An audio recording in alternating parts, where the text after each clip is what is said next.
Okay, this is chapter 19 of The Devil in Massachusetts. Chapter is called Jail Delivery. Those Massachusetts men who openly opposed the manner of prosecuting the witchcraft in late October had powerful reinforcement from outside. It is probable that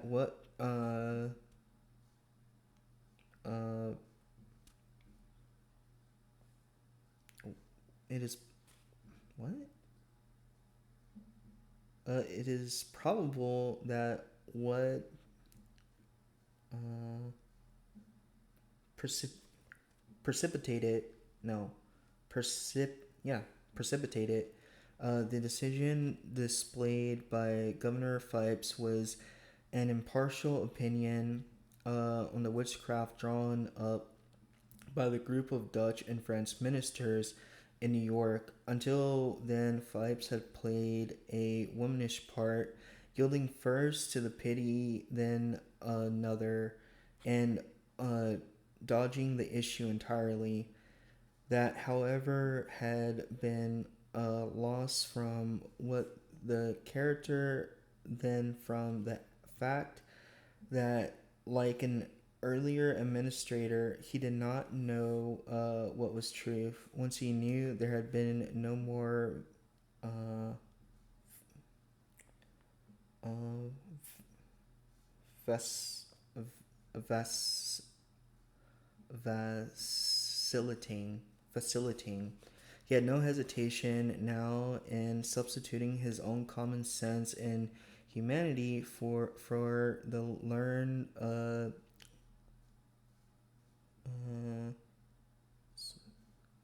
sophistries of William Stoughton.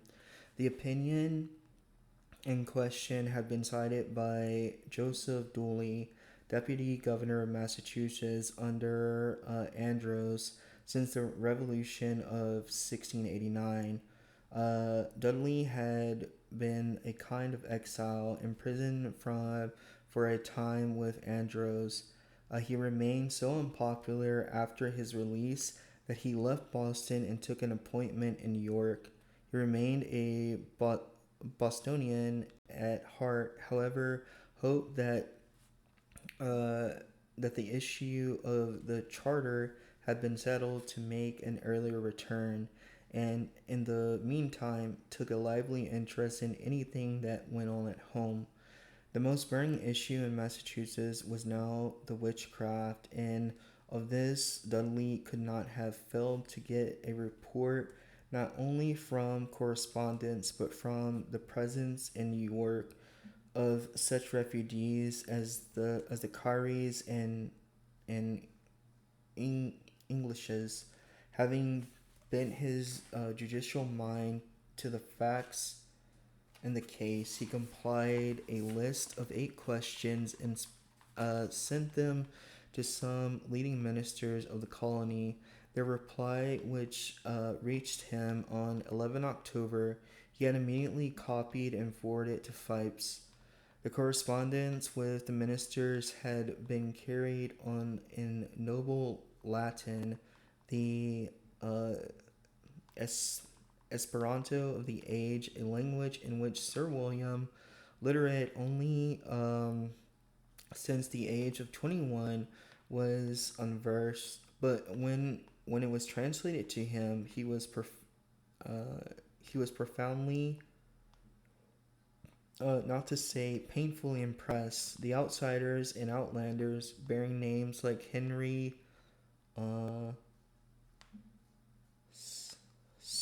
Siligan, or I guess, and Peter uh, Perillas, completely detached from the uproar in Massachusetts, could reason thus, only made it impossible for him to ignore the almost identical views of men like Brattle, Pike, and Willard.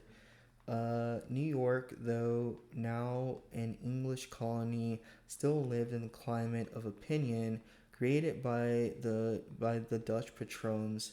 There was among its leader more of a certain kind of realism than could be easily found in Massachusetts, It carried over into the art of their painters, who still borrowed from the wonderful Dutch school of Van Dyck and Rembrandt. It carried over into their thinking. Long ago, Dutch philosophers and theologians had taken the lead in denying, like poor Burroughs, that there either were or could be witches. The ministers had not, to be sure, gone so far. The Dudleys' explicit question, they replied that there were witches, the exact and formal nature of whose wrongdoing lay in aligning themselves with the devil and throwing off the yoke of God. But the witches could be detected and proved by any simple rule of thumb. They forcibly denied.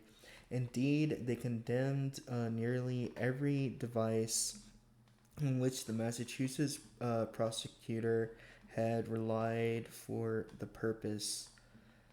Could spectral evidence be trusted? Dudley had asked. By no means, said the ministers, and referred him to the book of Job for evidence on how much latitude the Lord could sometimes allow the devil. What of evidence in previous malice? What of evidence in previous malice? Dudley had inquired further. They answered that it was no evidence at all in proving witchcraft. Honest men could have their fallings out, and the devil, subtle as he was, would take pains to avoid performing under such obvious circumstances. On one hand, it was not probable that a person whose whole life had been outwardly virtuous would be guilty of witchcraft. It could happen, given the devil's uh, uh, duplicity, but it would be rare. The divines were kind to the afflicted girls. Brattle had had called them uh, mountebanks largely on the grounds of their agonies, and had never marked them with lasting physical injury. The Dutch ministers, shrewd observers of their own hysterical uh, parishioners, knew that the affliction could be real enough and yet not physical at all. But the act of defending the girls, they undermined belief in their in their competence as witnesses. The girls, they said, deluded by the devil, were in the worst possible position to identify the cause of their affliction. This report probably reached Phipes during the third week of October, and he did not keep it from the judges. Some of them must have looked at it blankly. Um, Theirs had been a thankless task. Their critics had a little to say about their selfish devotion to duty, the hours they had put in searching the books on witchcraft for the exact legal precedents, the long rides to Salem, and the sultry days spent in court while their own affairs languished without them. Yet, exactly because they were good and faithful servants, some of them had not been able to altogether to close their ears to the storm of criticism, or having listened, to keep themselves wholly free of doubt. On such as they the effect of the opinion of the New York minister was crucial. They now heard from the reasonable men who had no conceivable personal stake in the case that the entire basis of their judgment had been false.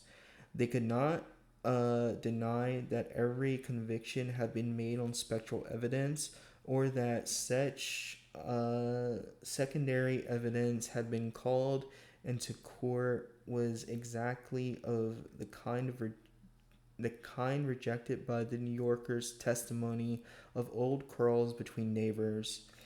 If this view were just what they had done, uh, did not for the present bear thinking about.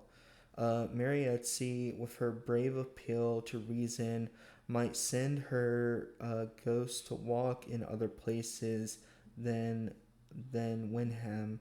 Yet the past cannot be undone. The dead, even those unjustly condemned, could not be recalled to life.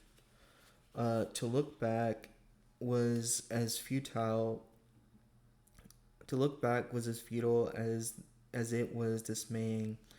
What was necessary now was not to undo the irrevocable, ir- irrevocable, but to look forward to devise a sounder method of trial for the witches still on the docket.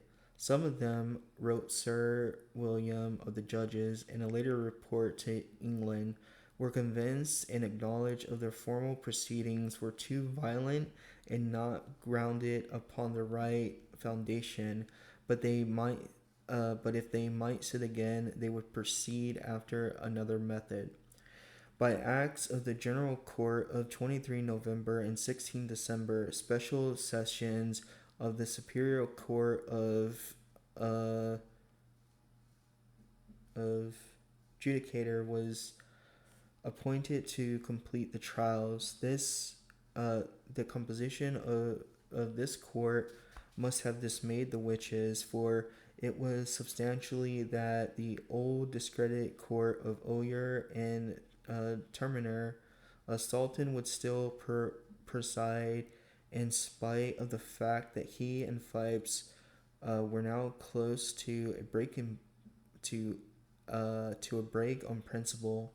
Samuel Sewall, John Richards, Waite, Winthrop had all served on the old court, and though the fifth member, Thomas Danforth, had not, he had sometimes sat with Hawthorne and Corwin on the examinations. There were, however, some in, innovations. Salem of fatal memory would no longer be the only seat on the trial.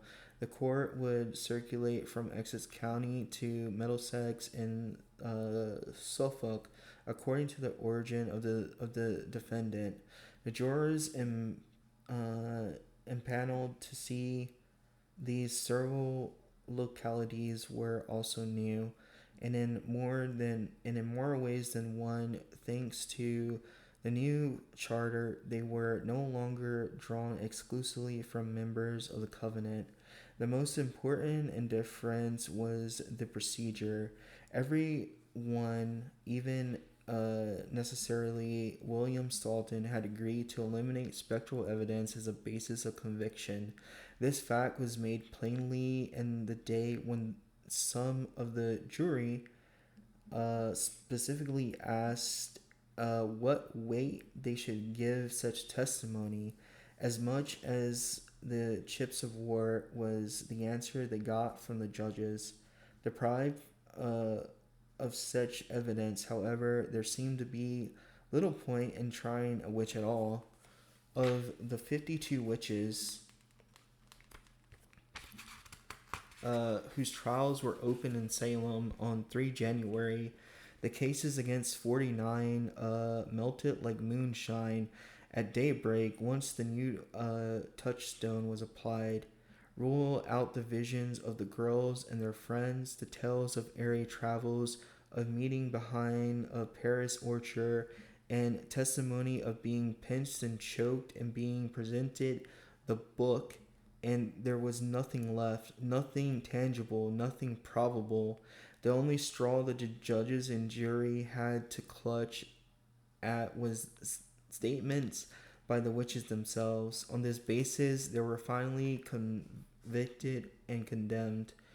These were the wife of Samuel Wardwell, still clinging to her confessions, one Mary Post, called senseless and ignorant, and Elizabeth Johnson, whom her grandfather Francis Dane called simplish at best. Besides condemning these three, Sultan signed to death warrants for five of those who had been commended. Sorry, five of those who had been condemned in September, but for various causes reprieved. Probably Elizabeth Proctor, now delivered of John's uh, posthumous child, was one of these. The rest were confessing witches. Under the new system, there seemed to be no further reason of spiraling the life, of sparing the life of a confessor. Their testimony on others being spectral was of no further use. There was no need to prove their guilt since they had admitted it. The judges were able to move to on to Charlestown, uh,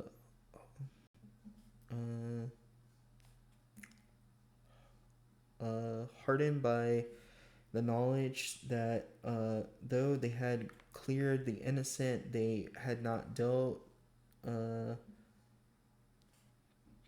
timorously with the guilty. But in signing the death warrant, Stulton had reckoned without the aroused and now thoroughly a spectacle conscience of Sir William. The latter would not pass on these cases without personal investigation.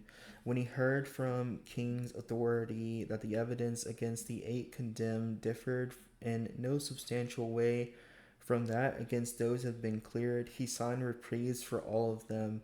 It was not him it was not in him to risk the shedding of innocent blood. His actions was in direct rebuke to his deputy governor, with whom his relations had for some reason been strained. Phipps was even now composing a second report to England, in which he complained of Stulton's having hurried on these matters with great uh, uh, pres- precip- precipitancy. No, precipitancy.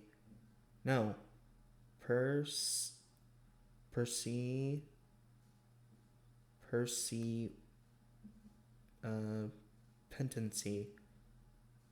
The seizing of the estates, goods, and chattels of the executed without any knowledge and consent. Sultan was sitting on the bench at Charlestown when news of the reprieve came, and he took it all. We were in a way to have cleared the land of the witches, he exclaimed. Who it is that obstructs the course of justice, I know not. The Lord be merciful to the country.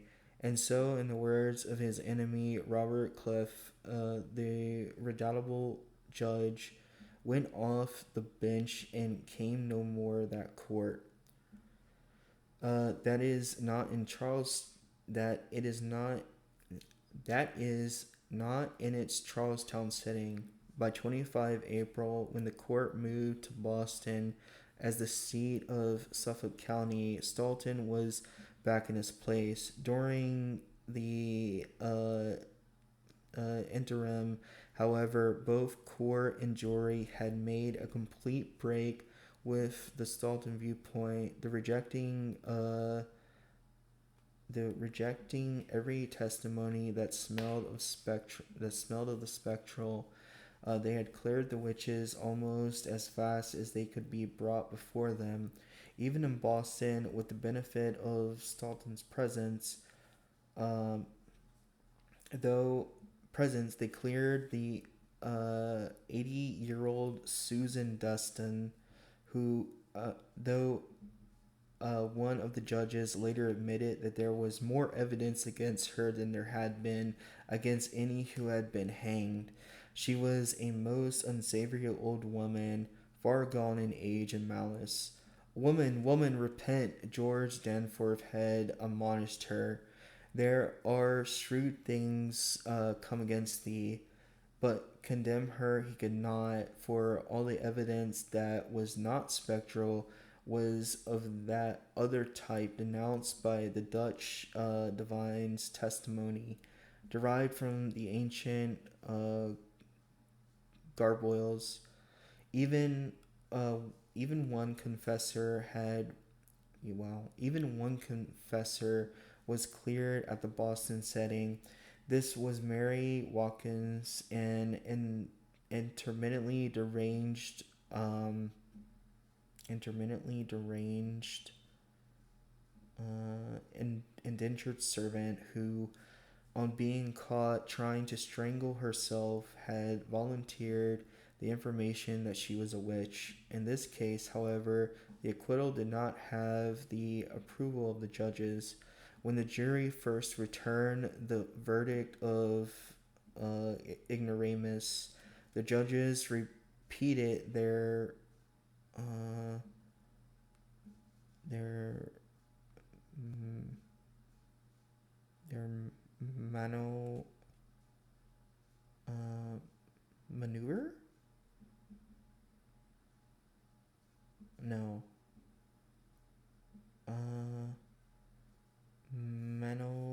Mano ever in the Rebecca Nurse case and sent them to reconsider. This time, the jury stuck to its guns. The verdict stood.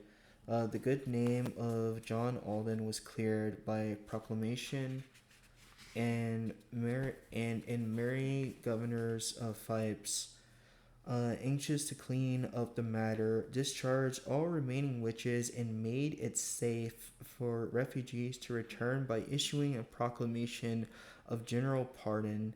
Such a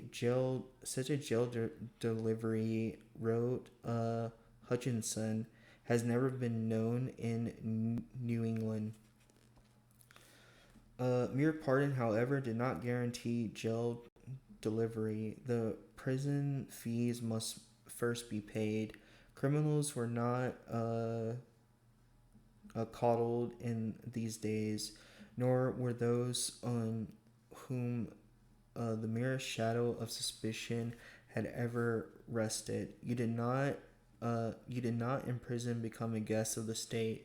You paid your way, even if you were wholly innocent, and if you were proved that you had been wrongfully deprived of your liberty, you should you still could not leave until you had reimbursed the jailer for his expenditures in your behalf.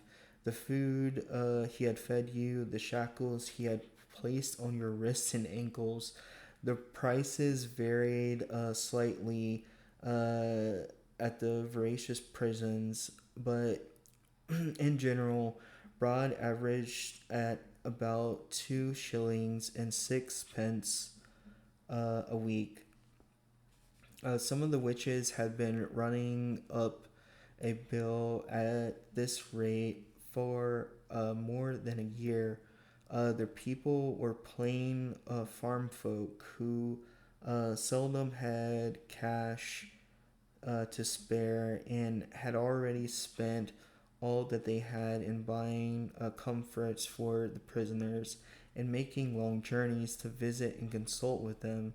Farms had to be uh, farms had to be mortgaged to raise the ransom, and they were often farms already impoverished by the half-hearted attention they had had while the trials monopolized everyone's time and attention. Nor did every witch have kinsmen willing to mortgage a farm. No one was interested in restoring Sarah Daston to circulation. Innocent or guilty, the old woman remained in prison until she died. The same fate might have befallen Mary Watkins had she not had the wit to ask the jailer to find her a new master. She was then bond out of a she was then bond out of a gentleman of Virginia, who got him a uh, indentured servant for the price of a witch's prison fees. Tituba was eventually released on a similar agreement, except that for Tituba, the servitude was for life. So even though these people were free of jail, they were not actually free because of the jail. Poor Margaret Jacobs thought for a while to spend the rest of her life in prison. She, who had shown courage second to none, who had have forfeited her life before timely illness, before a timely illness when she recanted her confession on the eve of her granddaughter's execution, had none to help her. Old George Jacobs had remembered her generosity in his will, but the testament of a wizard condemned and hanged was not yet worth the paper it was written on. So these people that they said were witches were definitely like dehumanized in every aspect that they could be. Her parents had fled accusation and had not as yet ventured back to the community that had used them ill, nor their goods being seized could they have helped her if they had. There was compassion, however, in hag-ridden Massachusetts. The plight of Margaret Jacobs was talked about, and the strangler heard of it. One day he came to the jailer and paid her fees, and Margaret went free at last. She was an upright girl and in time managed to repay her debt. Even release did not solve the most serious problems of some of the accused. When the last elder, Abigail Faulkner and Elizabeth Proctor, left prison, their jailborn babies and in their arms, a shadow of their conviction still hung over them. Each had been condemned to death and reprieved only until her child could be born. Hence, though the sentence was never carried out, both were in the eyes of the law dead women. Elizabeth could claim none of John Proctor's property, some of which had now been salvaged for the family, not even her own dower, because she had no legal existence. It was it would take more than a decade and a far profounder change of heart on the part of the people of Massachusetts before even a fraction of such legal complications could be straightened out.